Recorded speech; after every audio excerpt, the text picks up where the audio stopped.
Good morning. This webinar offers closed captioning. To enable closed captioning, click on the live transcript button on the bottom of your screen and choose your preferred method. Welcome to the Chicago Department of Business Affairs and Consumer Protection webinar. Please note any website or email that I mention will be posted in the chat box. For those seeking business licensing assistance, you can visit the Small Business Center at City Hall or call 312-74-GO-BIZ. Also, business licenses can be applied for or renewed online at chicago.gov/business licensing. The BACP Entrepreneur Certificate Program now has a new portal, and getting your certificate is as easy as 1, 2, 3. 1, register for the BACP Entrepreneur Certificate Program. 2, attend 6 free BACP webinars from listed categories and receive credit after each. 3, graduate from the program and receive your certificate. Graduating from the BACP Entrepreneur Certificate Program makes you eligible to apply for CIBC Bank USA's Entrepreneurial Loan Program. For full program details, visit chicago.gov/BACP certificate. For webinar calendar, visit chicago.gov/BACP webinars. If you are already part of the program, your account will automatically reflect the credit for joining this webinar within 24 hours.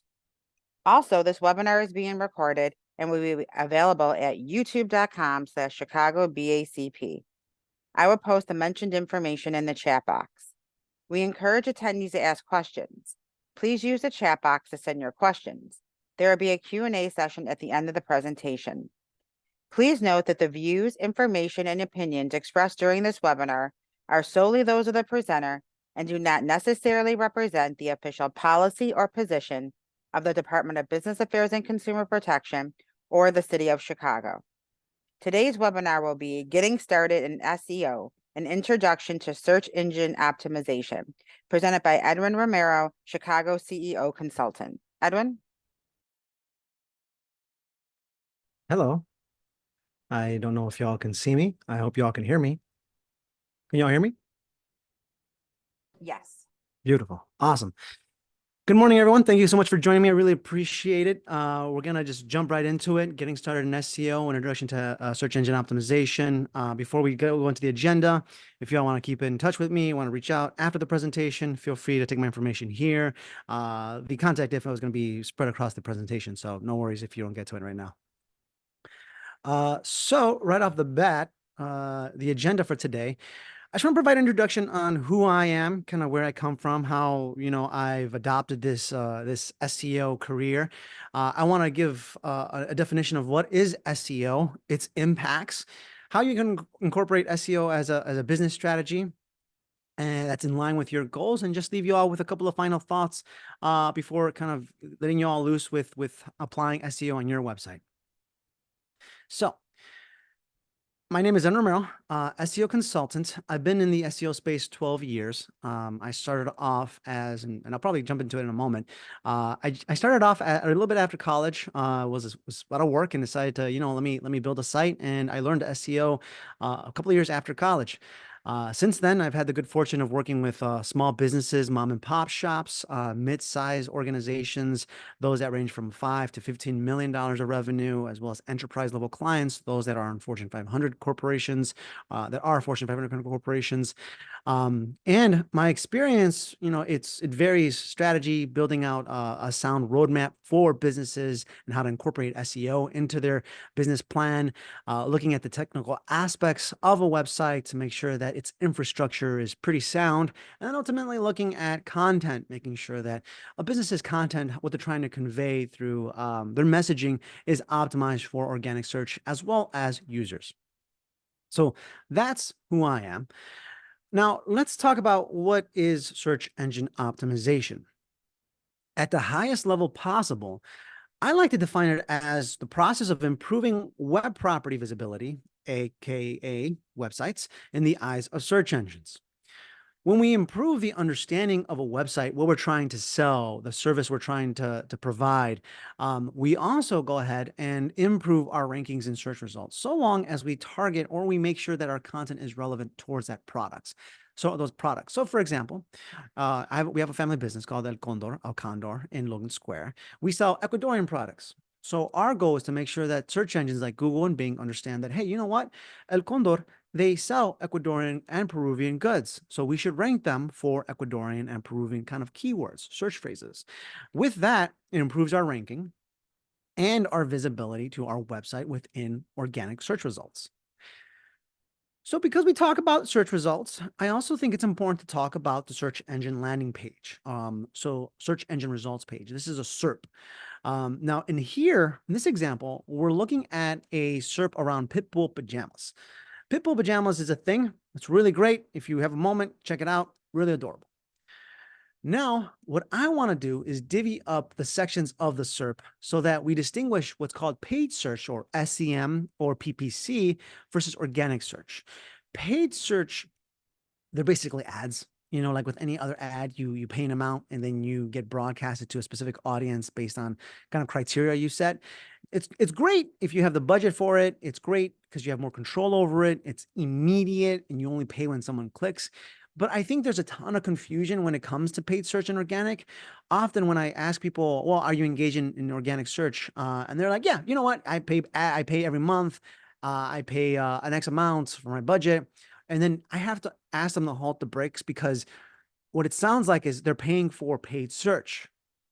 Organic search, it's different. They're technically the free listings, although they come at a cost to whoever's implementing the best practices, whether it be an agency, yourself. Time is a resource. It always comes with a cost. But the cool thing about SEO or organic search is that it has a lot more trust in the consumer's eyes.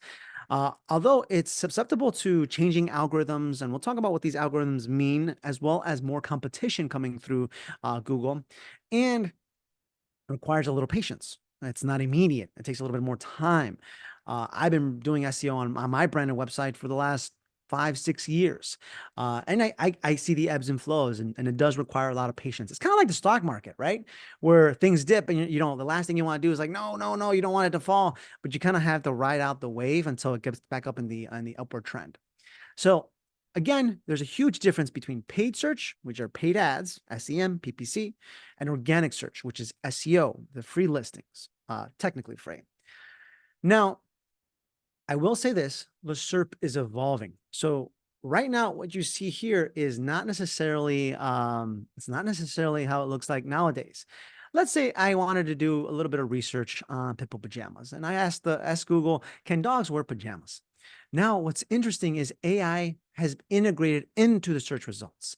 Now, this is more of an FYI, just so you all understand and know that, you know, it is an evolving thing. In the search landscape, the SEO landscape, AI has been a big component to what we've been doing for the last couple of years. This is called Google AI Overviews.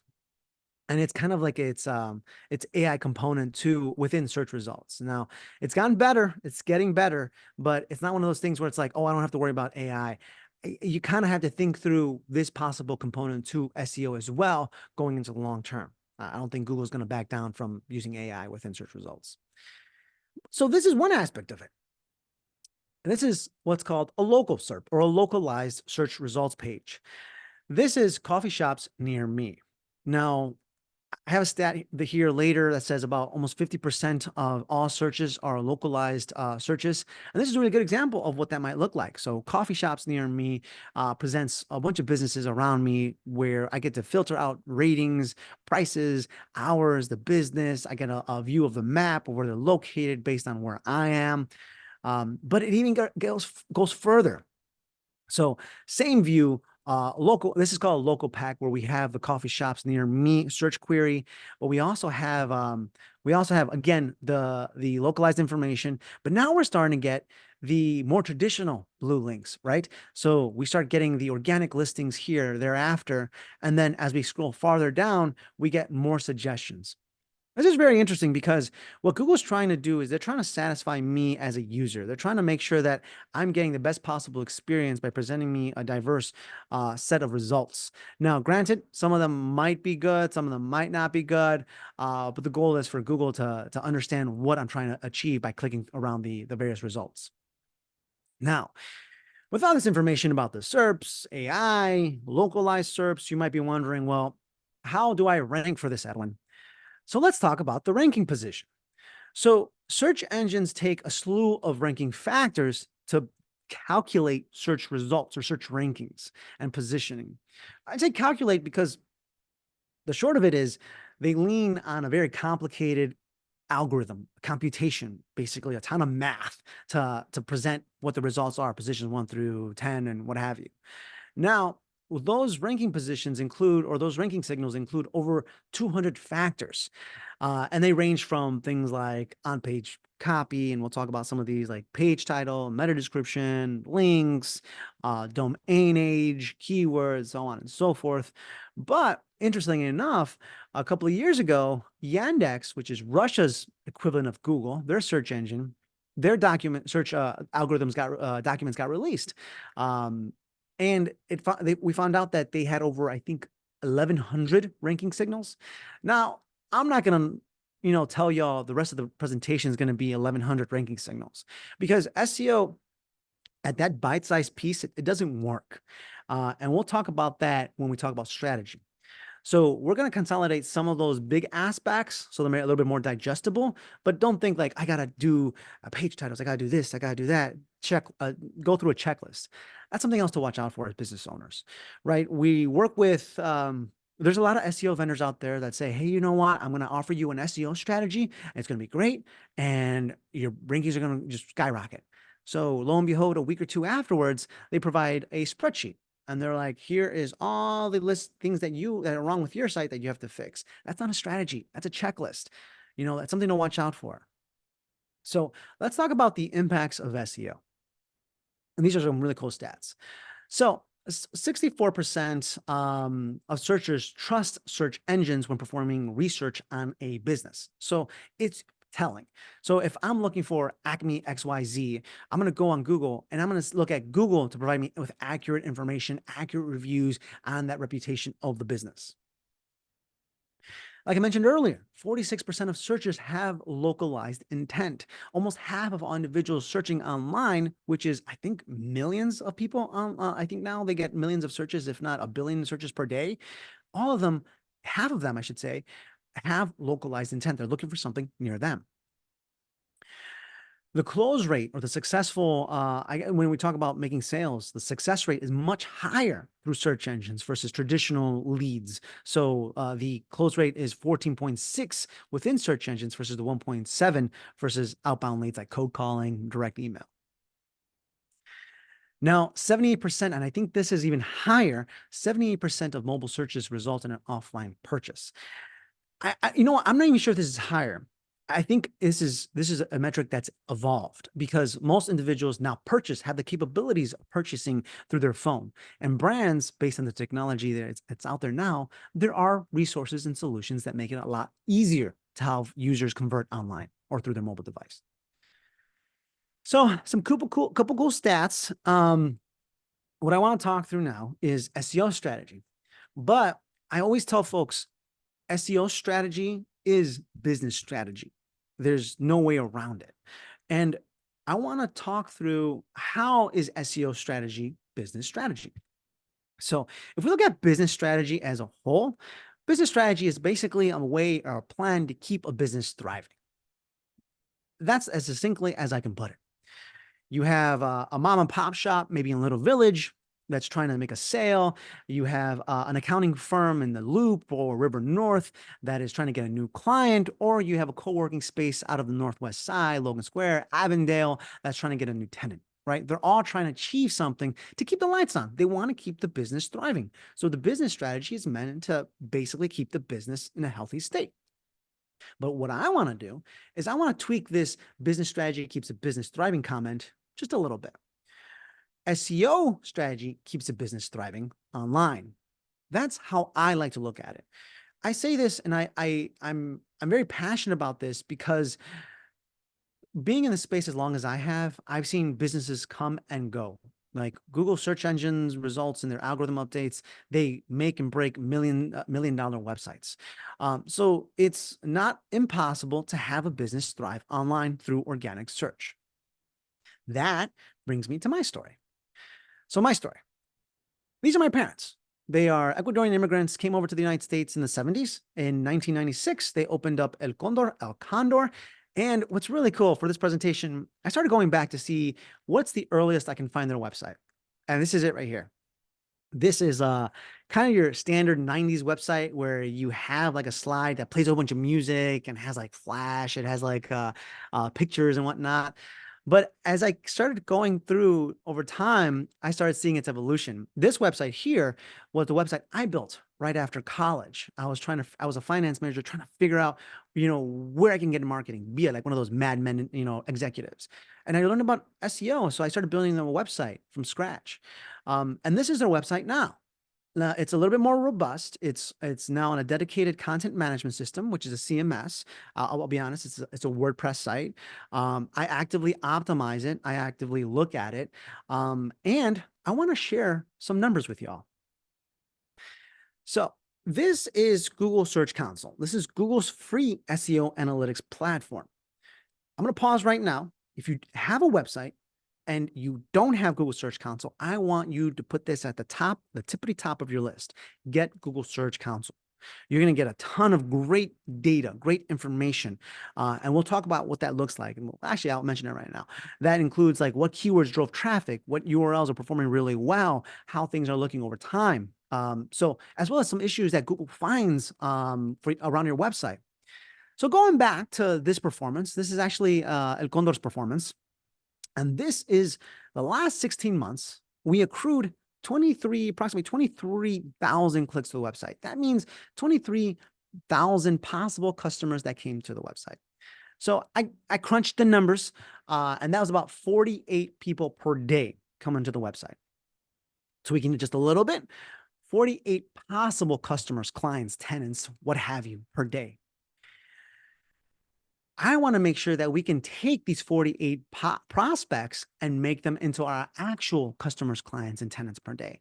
To do that, we have to start to think about what our customers want from Google, what they want out of, honestly, what we put out there through SEO. So how does your customer behave with Google? Sometimes customers, they just want to look at a website. They want to look for a specific service in an area. They want to buy a specific product online. We have a website, we have a web presence, and we can tailor that web presence so that we can meet our customers halfway and present what they're trying to look for. I'll talk about what that looks like in a moment. We also have customers that look through maps. They are trying to find something extraordinarily hyper local through Google Maps and trying to go to a business, a brick and mortar. But we also have individuals that are looking for things like YouTube. My wife, she's big on videos. She's a video learner. I'm like a web page learner. So you see, we behave differently, and there are experiences that cater to both of us. You might have a YouTube channel. Your customers might benefit or appreciate more video content. So that being said, I'm only talk about two: website and maps. Website's probably going to take a crux of it, although the YouTube component can actually benefit from some of the foundational stuff we talk about in the website. So talking about solely on the website, this is Google Search Console. And what I do, I'm going to break away from form. What I typically like to do is actually give you all like a firsthand experience on what it looks like back there in the platform. So I'm going to switch over to my browser.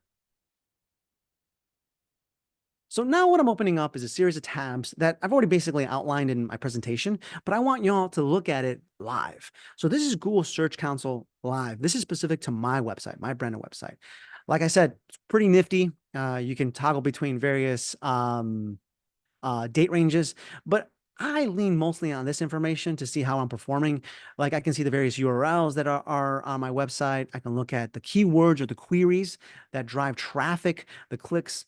Impressions is an interesting one because impressions doesn't necessarily mean you get click, but it's how often an individual looks at your web page. So you can sort that, of course. Then you get a slew of information on the left-hand side. If there are issues, it's great that Google presents basically reports on them. So if I go over here, that's video, but if we go to pages, we can see that they have 116 URLs that aren't being pushed out to the search engines or search results, and it comes up for different reasons. And some of them are issues, some of them are not.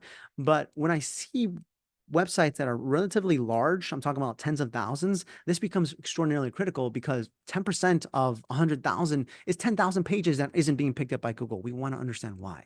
So we look at this pretty adamantly. So going back to my presentation, let's see here. I believe this is it. I apologize. I had it. There we go. Okay. So like I mentioned, really cool benefits. You can look at keywords, URLs, clicks, and impressions, various issues, and most importantly, it's free. Granted, you're going to have to understand how to verify this. And it's not that bad. Yeah, here I have a view of what a verification looks like. So that's like HTML, a file that you upload to your website.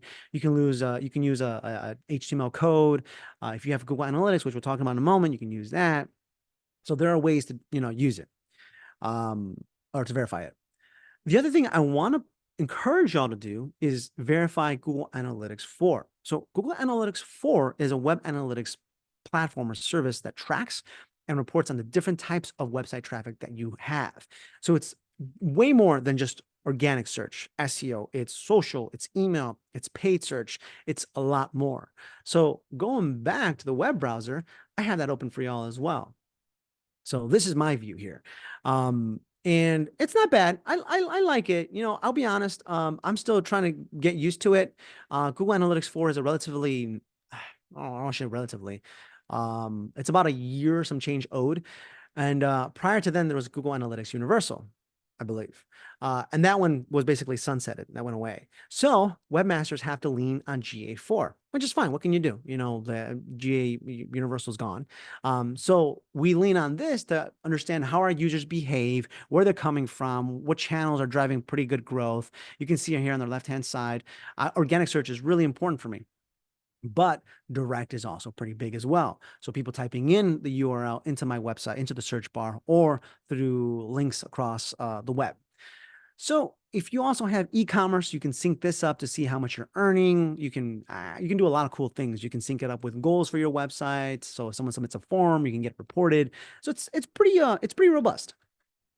Going down here, it's also free. So just keep that in mind. It's a free platform. So I say that first because how would you know that you're doing well without gathering the proper data, the proper information that can kind of guide your strategy? So verify Search Console, verify Google Analytics, and start collecting that data, because from here on out, what's going to happen is you're going to start making changes to your website that might work really well or that might not. But because you have that data, you can go ahead and reference that data to see what the uplifts are. So now that we talked about that, kind of baselining that stuff, benchmarking, we can start talking about how to optimize. So I like to use the pillars of SEO. That includes technical SEO, which is basically affecting visibility. And that's a process of improving how well search engines can get to your website. So it focuses on like the nitty gritty, the technical and infrastructure of your website. Now, I tell people all the time, like the budget for a small business is different from a budget from a mid-sized enterprise client.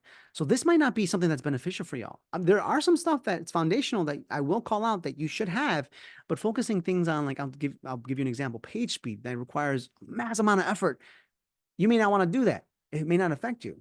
What may be more prudent for y'all is looking at content. So content is basically using search phrases, search queries in your content to build a level of relevancy with search engines. So you say, hey, you know what? This page is around Ecuadorian products, and I'm going to put Ecuadorian verbiage in the page title and the meta description and the content. So I want to go ahead and talk about that. So that helps you rank. The last pillar I would say is offsite. So these are factors that take place outside of the website that improve your authority. And that looks like Google Business, the localized listings, links from other third-party websites. And we'll get into a couple of examples. But those are the pillars of SEO. But what I want to talk through right now is simply just content. Okay. So starting off with content, the first thing you want to do is keyword research, y'all. Keyword research is looking at the types of phrases and keywords that users use to find your business or what you're trying to sell. To find those keywords, you have to understand what your audience is looking for, right?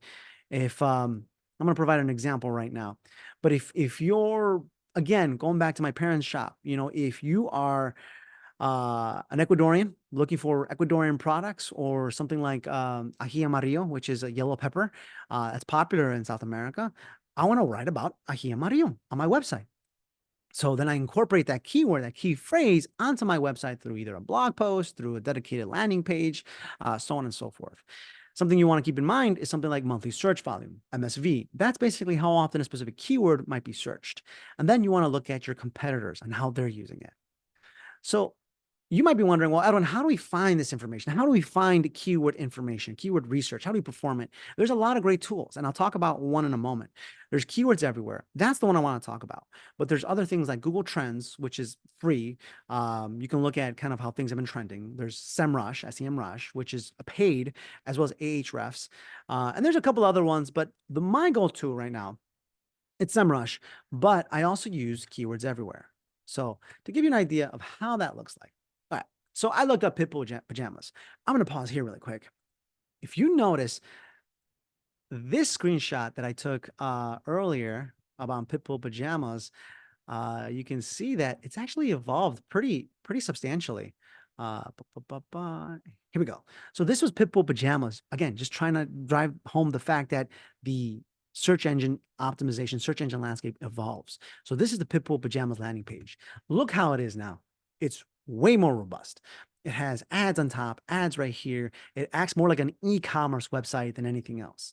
So just to give you an understanding of how much it evolves. Going down here, going back to our stuff. Let's see here. Oops. I closed it. Apologies. Bear with me. There we go.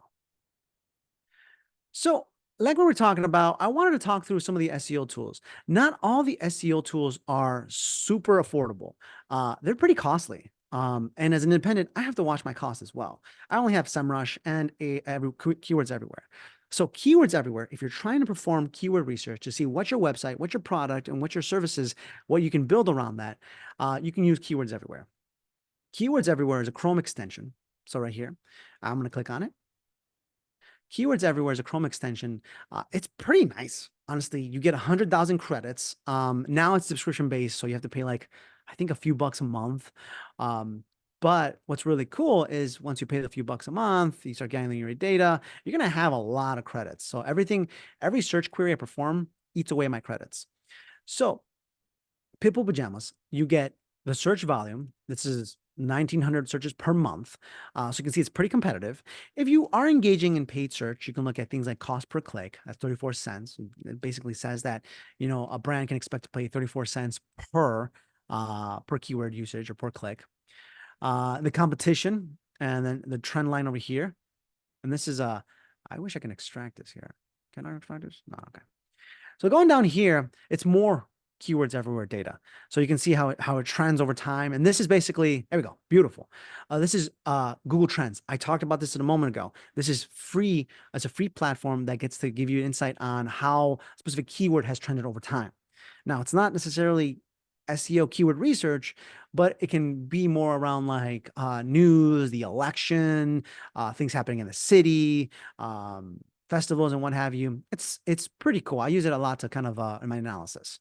So going back over here, you're doing your keyword research around Pitbull pajamas. You also get a lot of really cool suggestions on what other people search for. So Christmas pajama for dogs, Christmas PJs for dogs, dog pajamas matching, Pitbull clothes, so on and so forth. So you can start researching, what is a good keyword that users are looking for that I can apply on my website. So that is how you perform at least some rudimentary keyword research. Now you want to track it and see how you're performing over time. You can certainly do that. And if you have the budget, you can use something like SEMrush, Ahrefs, Moz. There might be some solutions or tools out there that are more affordable. I think Moz might be more affordable, but just keep in mind that SEMrush or Ahrefs, it's more than about $100 a month. Whereas, just doing keyword research with keywords everywhere, I think it can't be more than $10 a month. It's got to be maybe two to four or something like that. So super affordable.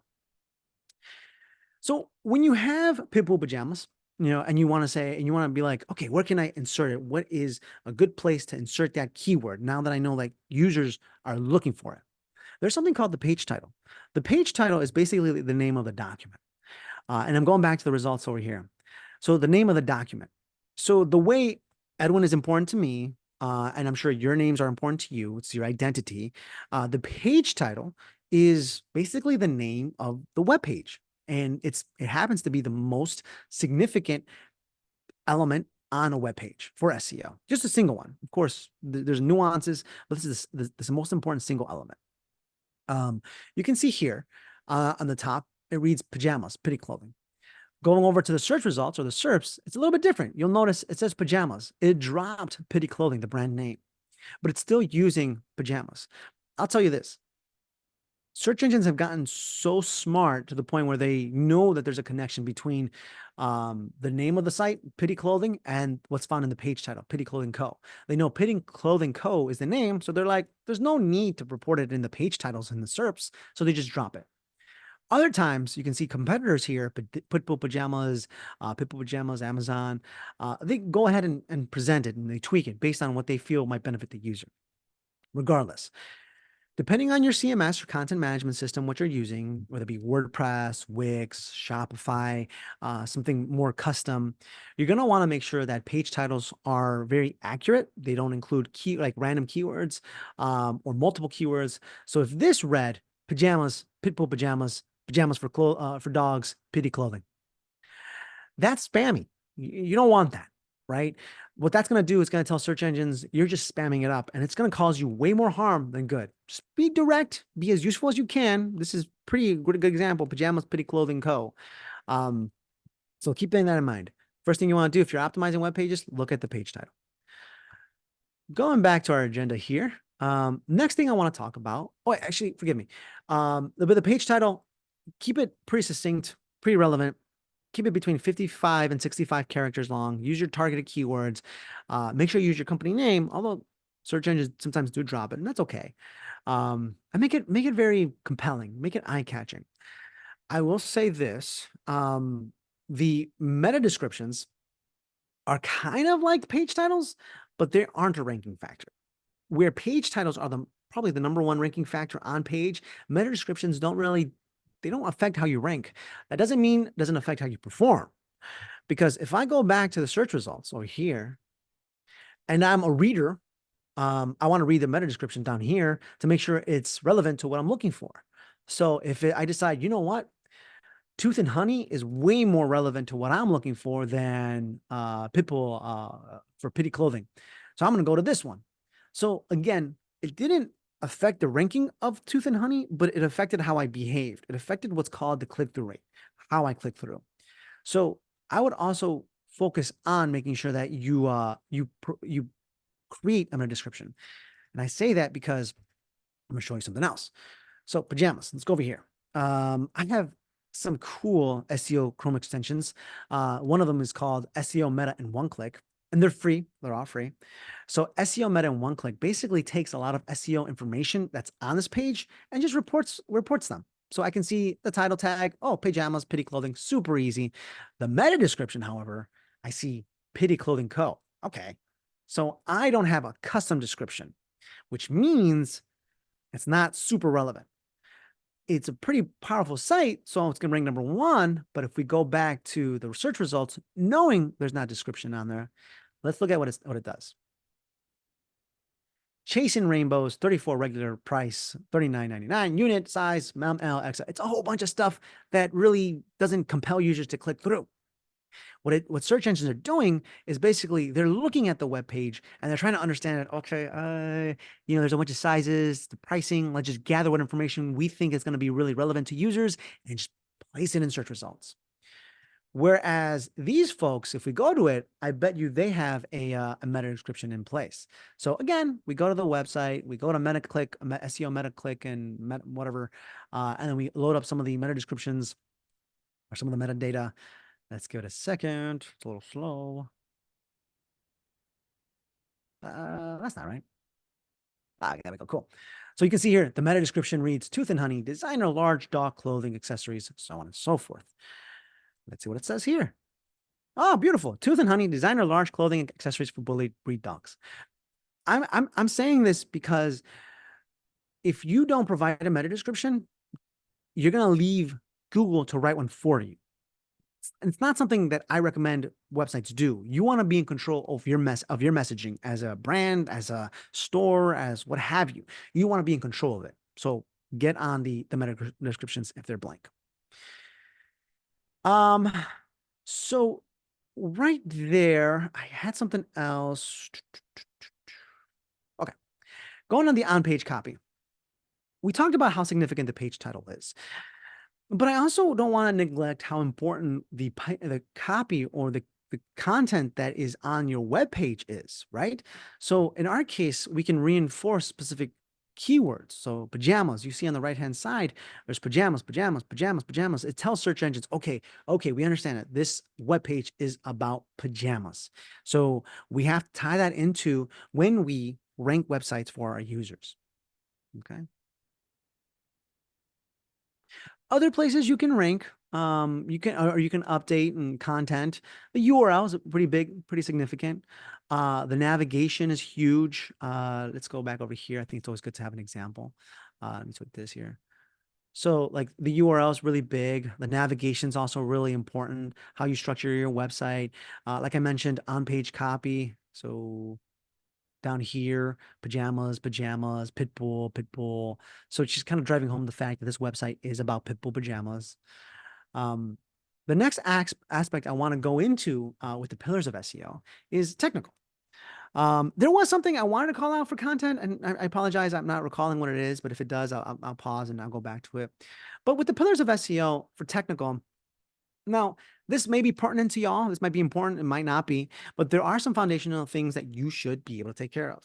So first and foremost, make sure the website's mobile friendly. I think nowadays, most content management systems, be it WordPress, Wix, Shopify, they're all mobile friendly. The reason why and if you're getting something built, you should ask right away, is it going to be mobile? Reason being is now search engines are relying on the mobile site to drive performance. So it used to be where like, okay, the desktop would help determine whether or not a website performs really well on a mobile device. It's the opposite now. A mobile website will determine if you perform really well on a mobile device and a desktop device. So want to make sure that you have a mobile site. And I say it's very rudimentary. So most websites already are mobile friendly, so you might not have nothing to worry about. Page speed. Page speed is crucial. It's critical. Now, I will say it's all priorities, right? Is page speed going to get you what you want, or is it something else? Is it content? That's why I presented content earlier, because page speed, it can be, you have to hire developers, you have to hire folks that know how to diagnose page speed issues. So it can be costly. But still, if you have the budget, something to look out for. Next to page speed, this is a foundational item that you should be able to tackle, is the robots.txt. A robots.txt is a file that tells search engines where they can and cannot go. What it does is it limits kind of some more sensitive information. Maybe you don't want like the shopping cart in your website ranking, or you don't want access to the back end or your login information or your login portal ranking. So you get to block it. Plus, if you have a really big site, it's a good way to control how search engines are eating up what's called the crawl budget.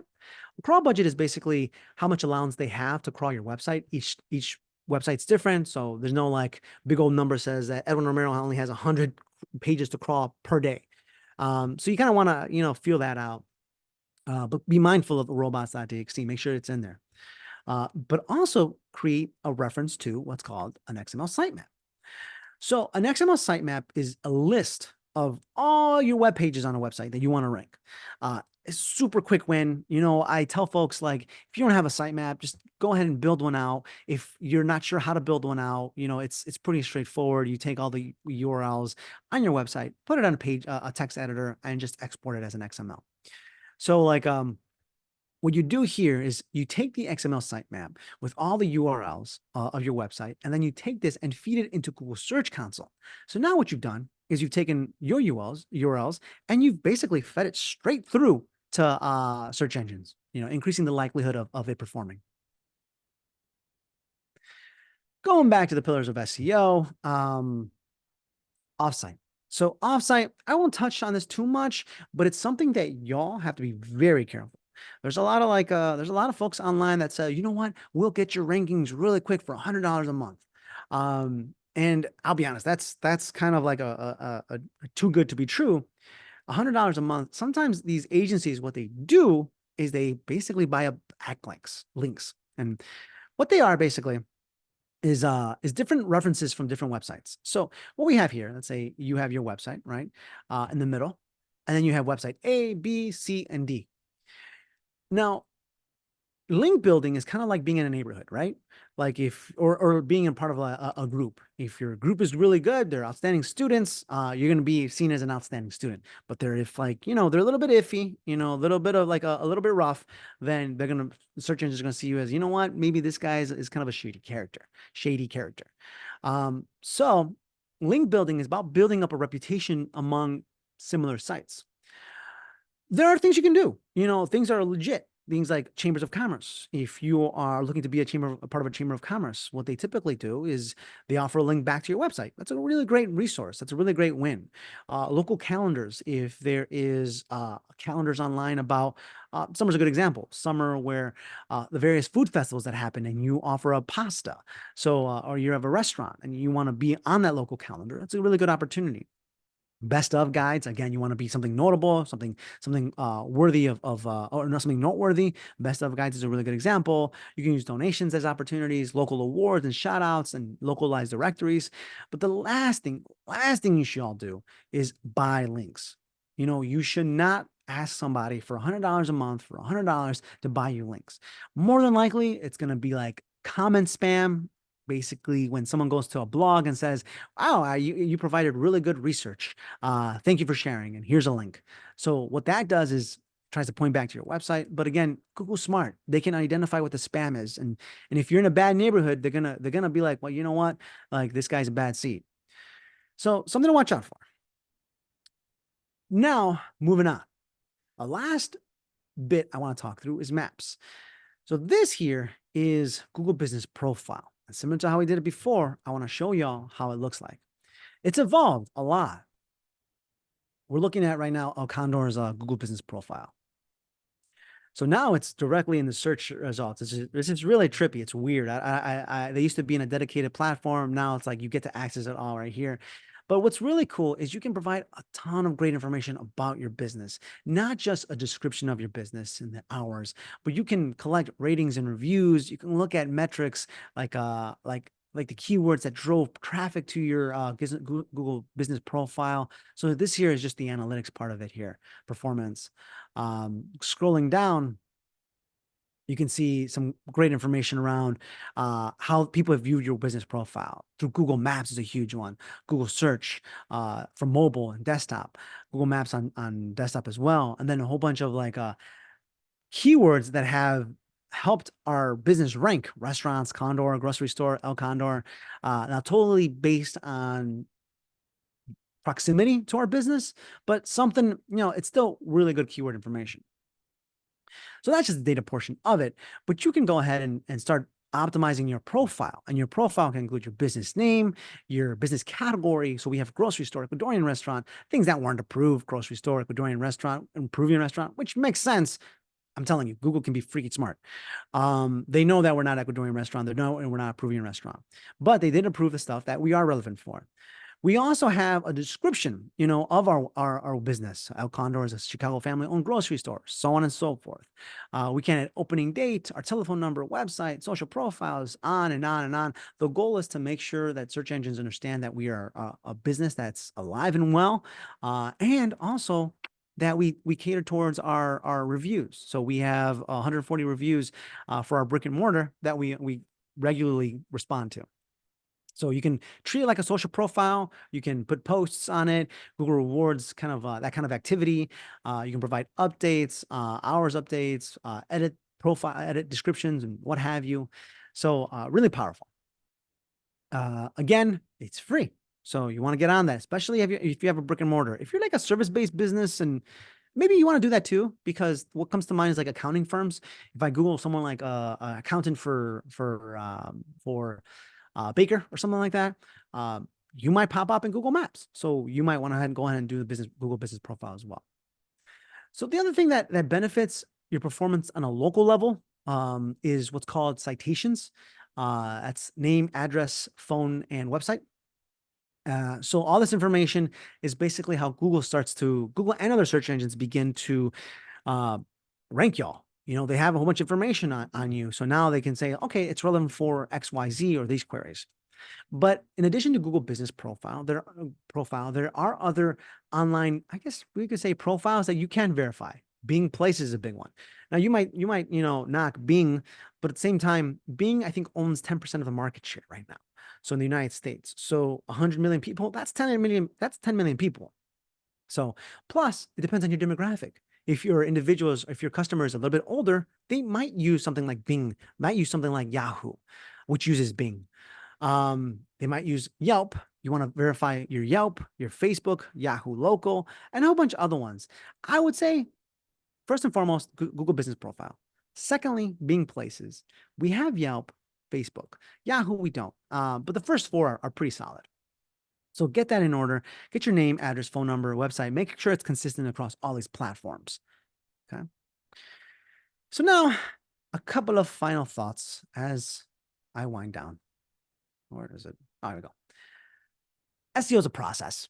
Like it takes time. Be patient. Like I said, I've been working on my website for like 5, 6 years. I have been working on my family's website, our family's website for like 15. So it takes a lot of time. And with everything that's happening, everything that's the algorithm updates, you have to keep on top of some of the stuff. Especially if organic search is a huge driver of performance of business. But no, that doesn't happen overnight. Tackle some of the pillars of SEO. Depending on where you're at with your business, it might be technical where you start. It might be content. It might be offsite. So kind of revisit where you are with your SEO plan and see where to take it from there. Claim your local listings, Google Business Profile, Yelp, Facebook, etc. Yeah, that is all I have. I hope y'all enjoy that. We'll watch out for any comments or questions.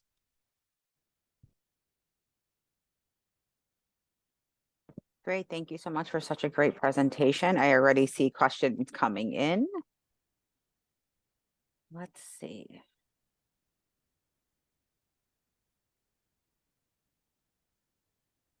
Okay. Hello. Did I see you point out on your screen the difference between Google search versus AI? Google search versus AI. Did I see you point out on your screen the difference between a Google search and versus AI? I didn't. That's a good call out. I did not point out the differences between Google search and AI, but because I have my browser open, I can. So do pit bulls. Where? That's good. Actually, good. Let's go do pit bull shed. So thank you for calling that out, Lisa. You see on the top right here, that's an AI response. That's Google's AI response, AI overview. So it's not bad. I mean, it's gotten better and they have links on the right-hand side, but this is an AI response. The traditional search results are below. This is traditional search. This is traditional search, all of this. What Google ends up doing is taking all the information it knows about the websites that talk about people shedding and then creates an AI response at the top. That's the biggest difference. Okay, great. Also, once you do a Google search on your device, can you erase it by clicking X? I noticed that it reappears. Oh, I see what you mean. So I would say this. If you're going to do, if let's say you don't want to, if you're logged into this website, like right now, I'm logged into my browser using my branded email, and it's already tailored towards what I regularly search. So if I look up something about pit bulls, it's going to come up because this browser has already memorized. All right, Edwin has been looking up stuff about pit bulls. But if I'm trying to see how I'm performing without any kind of bias, any kind of previous history, I just go in incognito. That's what I do. Go incognito right here. So I press Control Shift N, and this should be devoid or missing any kind of historical context, any kind of history, and you're just able to search how you want. Great, thank you. Can I use Google Search Console with Squarespace website? I don't use Squarespace, if I'm being honest. And I don't think you can integrate both of them. I mean, the most data you might be able to get from Google platforms, and Squarespace is probably probably Google Analytics based on referral traffic from Squarespace to your website. But I'll be honest, I don't really know how vital Squarespace is as a kind of local platform. Great, thank you. How do you access Google Council? Sure. I would start off with searching Google, Google Search Console. This one right here. Then you go ahead and click on it. And then you go through the verification process. Now, keep in mind, depending on how well you are with like some of like your website, like your HTML files, how well you know how to navigate your CMS, it might be easy, it might be hard. But the goal is to upload a verification method or a means, maybe a file or it might be a code snippet into your website that tells search engines, hey, you know what? This guy owns this website, so we can verify Google Search Console. So once you have Google Search Console verified through that file or through that code, then it should roll pretty easy. You should start seeing data. Great, thank you. Can Google Analytics be used to track social media platforms? It should be. Yeah, it definitely should be. You might have to configure a couple things like tagging, so you know that things coming from like your Instagram or your Pinterest are social, but I think it should be pretty straightforward. Great. This was awesome. Can we rely on SEO instead of ads? Yeah, man, you know what? I'm biased. I'm biased. I've been doing SEO. I only do SEO. I don't think I wouldn't go so far as to say that paid ads don't matter, because I think they can make a huge difference depending on how you're using it. I've heard companies use, as they're ramping up their SEO, building up that reputation, they decide to supplement that with paid search, so ads to kind of fill in the void, right? And once SEO is in a really good spot, they kind of cut back on ads and then let kind of organic search do the work. So depending on what you need, it's totally possible to use both. But I typically just use organic search. Right. What are the best ways to learn about the most popular keywords for your particular business type? Um, I would say start with learning your business. I'm sure you probably know your business, so know your customer. How are they searching? And I'll be honest, like it might be that they are leaning on organic search, or it might be that they're leaning on YouTube, or they might be leaning on TikTok, or they might be leaning on something else. So first understand how your customer is searching. So once you understand how they're searching, and maybe they are using organic search, now that you know how they're using organic search, learn what kind of keywords they're using. So it might be very long keywords, might be what is the best accounting practice for a wholesaler, or it might be what is a good way to get rid of stains from what have you. So if that's what they're searching for, maybe build content around that. But if you're looking for keyword like the metrics, I would suggest use keywords everywhere. Super affordable, and it's pretty powerful. Great, thanks. Google, I want to connect a business website with Google. What sites do you recommend are good for Google search? I'm not sure if I understand that one. I want to, let me see.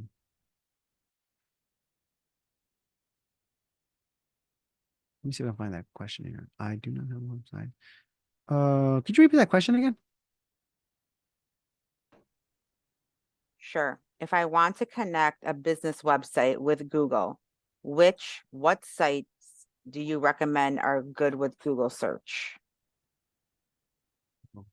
If they maybe want to add a little bit or clarify that question, I think that would be great. While they do that, let's move on to the next one. Yeah. Is it one website per council account? I have a few websites. Oh no, you can have, I have like a dozen. Like, so you can have one Google Search Console. Once you kick up a Search Console account, you can start adding websites once you can verify, of course. Or like if you're working with a client and they are like, you know what, can you look at my Google Search Console? They just have to go ahead and provide you access and you can, have it. But I hope that helps. I think going back to, was it Anna Lopez? If I want to connect a business website with Google, what website sites do you recommend are good with Google search? If I understand it correctly, I think you might be saying like how to help Google understand your business website. Um, I would say Google Search Console is probably probably the best bet, because once you have Google Search Console, then you can go ahead and Google will basically pick up on all of that. It's almost automated.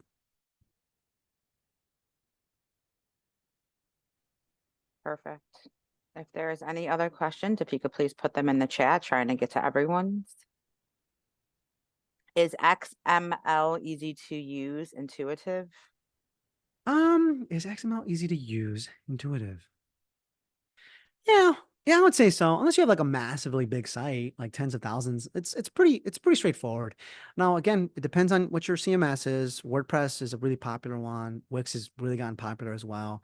Shopify, popular e-com site. Most of those CMSs, it should be straightforward to build an XML website or XML file, I should say. So, for example, WordPress has a couple of Word plugins that integrate into the platform. Plugins are like these pieces of code, or pieces of like tools that get to help your website perform a little bit better. And one of them is like Yoast SEO. So Yoast SEO is a plugin that helps with your SEO initiatives. Now, they also offer metrics where like your SEO is only 2%. There's issues. Take it with a grain of salt. I say that because Yoast SEO, one of the capabilities is to create an XML file on your behalf. So really quick win. You can download for free Yoast SEO, and you can implement an XML sitemap. Take that sitemap, submit it to Google Search Console. Great, thank you. Building on my previous question, I have a service-based business. How do I access all the Google tools related to SEO? You have a service-based business and you want to understand how you access all the services available to SEO, right? I would say first, make sure you have a website, right? I think that's probably the biggest bet. So once you have a website, you can verify Search Console, you can verify Google Analytics. Now you start tracking data. You can start tracking how you're currently performing. And if it's a new website, I would say maybe don't expect to be performing really well, but you never know. Maybe you've already created content or what have you on your page that makes you perform really well. So once you have that, you get a pretty good baseline. You get a kind of like a benchmark, and then you can cross-reference what your products, what your services are. I should say services, what your services are, whether or not they're all listed on one page. And that's actually we'll share that. Um, I would say it always depends, but try not to have all your services on a single page, because one, it can be overwhelming, but two, you're also limiting yourself. If you have one page, let's say you're a cleaning service or something like that, and a cleaning service, you offer services for hotels, residential, Airbnb, something like that, and you have all three on a single services page, well, then that means you don't really get to target keywords for all three. You can only speak about in your page title and your meta description about like a really high level phrase. That's bad because the competition for cleaning services is probably super competitive. But if you're doing something like hotel cleaning on a separate web page, house cleaning on a separate web page, Airbnb cleaning on a separate web page, you can target specific keywords for those specific services. And because you're more specific, and of course, it always depends, like how your content is, how your experience is, it increases the likelihood of you ranking for all three, as opposed to putting all your eggs in one basket. Great, Okay. another question. Are there special SEO strategies for seasonal offers? Example, holiday season. Good question. Yeah, no, that's a really good one. And it's a really popular one my recommendation is keep those pages alive. Keep those pages alive and well, because what ends up happening is when a page is alive and well, through going into the holidays, you want to make sure that they continue to accrue authority. So that's something I didn't really, drive home. As a web page lives on, what ends up happening is over time, that web page accrues what's called search equity or link equity, and that kind of bolsters up the authority. Hey, you know what? This web page has been older, it's been around, it has merit, it has value. So when you keep a specific web page up and alive, it continues to accrue that kind of link equity. Now, there are ways to kind of handle it. Like let's say Christmas has come and gone and it's already February and it's still up. You can kind of shut it down for the rest of the year. I don't really prefer that. What I prefer is just have messaging. Just update that webpage to say, thank you for a wonderful 2024 Christmas season. We'll see you next year. And just leave it at that. Yeah, that page is up. Search users know that, oh, you know what? It's only a holiday page, so I'll come back next year. And it also keeps accruing that search authority I talked about. Great, thank you. When you say separate web page, do you mean a separate website domain or pages on the same domain? Right, right. So when I say separate web page, I mean separate pages on the same domain. So don't create a separate website. So I think it's a good opportunity to show you kind of like how I handle it myself. Let's see here. So just so you all know, I do a practice called website migrations, where I help websites move from point A to point B. But that's one of my specializations. My other specialization is focusing on e-commerce, specifically one platform called Salesforce Commerce Cloud. You don't have to remember that, but in this vein, I have two different services, two different niches. I don't want to create two different websites. So what I did was I created two different site sections that tackles both of them. So site migrations, Commerce Cloud migration, or Commerce Cloud optimizations. So you see, same website, just two different web pages. And expanding this a little bit further, and this is a little bit advanced, so I apologize. But the reason why you want to keep all of these into a single website is because, let's say I live in an apartment, in a house, right? And over time, I make maintenance on the house and accrues the authority, brings up the real estate value, because I did the bathroom, I did this, I added more stuff to the kitchen. I didn't do that in a separate house. I did it all in my house, and the value of my home is increased. So that's basically how a website is. It's a house, it's a home. So you make fixes, you add new pages, you optimize it, and you overall bring up the value of it.